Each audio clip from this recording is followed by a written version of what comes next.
दक्षिण भारत के दिल में मध्यकालीन काल में चोल साम्राज्य फला फूला, जो एशिया के सबसे शक्तिशाली साम्राज्यों में से एक बन गया। भव्य मंदिरों और समृद्ध संस्कृति के लिए जाना जाने वाला चोल साम्राज्य एक प्रबल नौसेना का भी स्वामी था। लेकिन एक प्रश्न बना रहता है, इस महान नौसेना का क्या हुआ? अपने सामर्थ्य के चरम पर चोल नौसेना एक बल थी जिसका सामना करना मुश्किल था।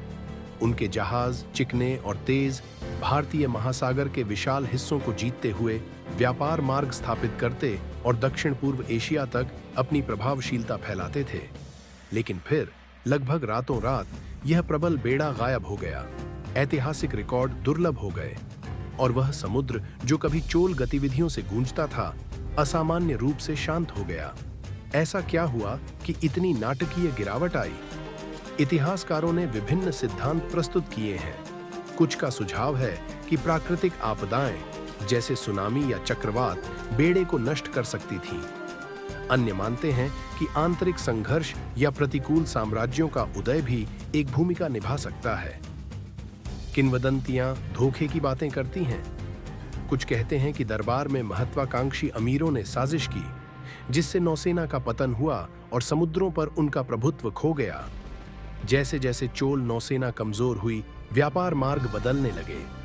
नए साम्राज्य उभरे और क्षेत्र की आर्थिक स्थिति बदल गई। चोलों का एक बार फलता फूलता समुद्री व्यापार धीरे धीरे लुप्त होने लगा। हाल की पुरातात्विक खोजों ने तमिलनाडु के तट पर नई रुचि पैदा की है। चोल प्रतीकों वाले जहाजों के मलबे आपदा की ओर इशारा करते हैं, फिर भी वे उनकी अचानक अनुपस्थिति के बारे में और सवाल उठाते हैं।